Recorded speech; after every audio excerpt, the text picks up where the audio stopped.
What is the world? The world is full perception. It is born of error and it has not left its source. It will remain no longer than the thought that gave it birth is cherished. When the thought of separation has been changed to one of true forgiveness, will the world be seen in quite another light, and one which leads to truth. The old world must disappear, and all its source has gone, and all its error vanish. Now its source has gone, and its effects are gone as well. The world was made as an attack on God. I know this is very strong on our ego, mind and head, but from a different perspective, I think you could go with that. Just listen. It symbolizes fear.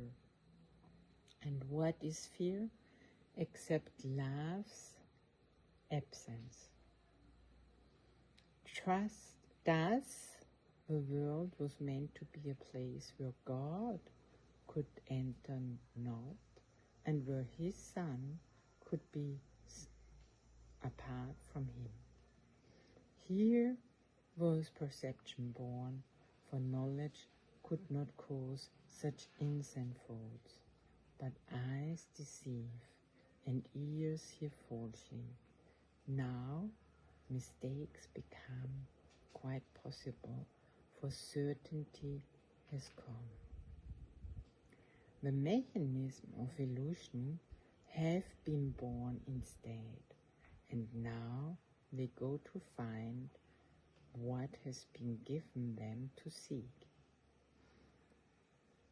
Their aim is to fulfill the purpose which the world was made to witness and make real. They see in its illusion but a solid base where truth exists, upheld apart from lies. Yet, everything that they report is but illusion which is kept apart from truth. As sight was made to lead away from truth, it can be redirected.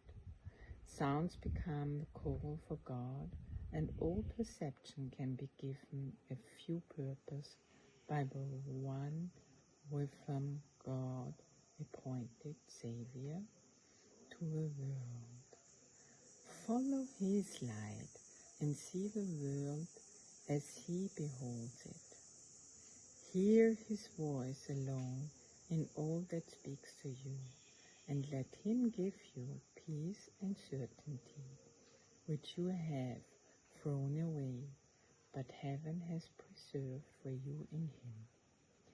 Let us not rest content until the world has joined our changed perception. Let us not be satisfied until forgiveness has been made complete, and let us not attempt to change our function. We must save the world, for we who made it must behold it through the eyes of Christ, that what was made to die can be restored to everlasting life. Amazing. So what I found out in the last days, with all that exercise I'm doing and asking questions and asking for a higher frequency and more in God and more in this love and more peace and more help and more almightiness. And I got a lot at the last 2 weeks on my computer to do with different things at the same time.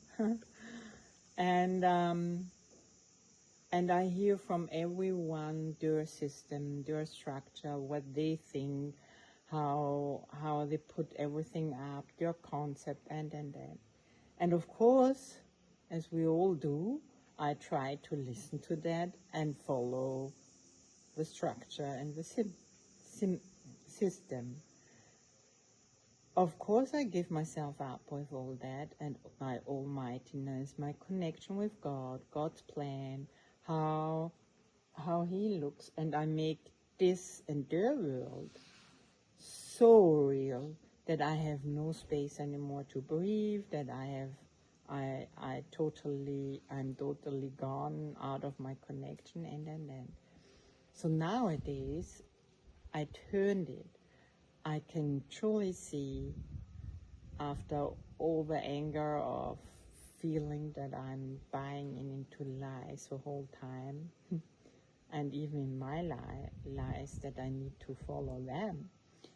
And nowadays, when I see their structure and how they are wired and how they think their life and their world and this concept in their eyes needs to work or go.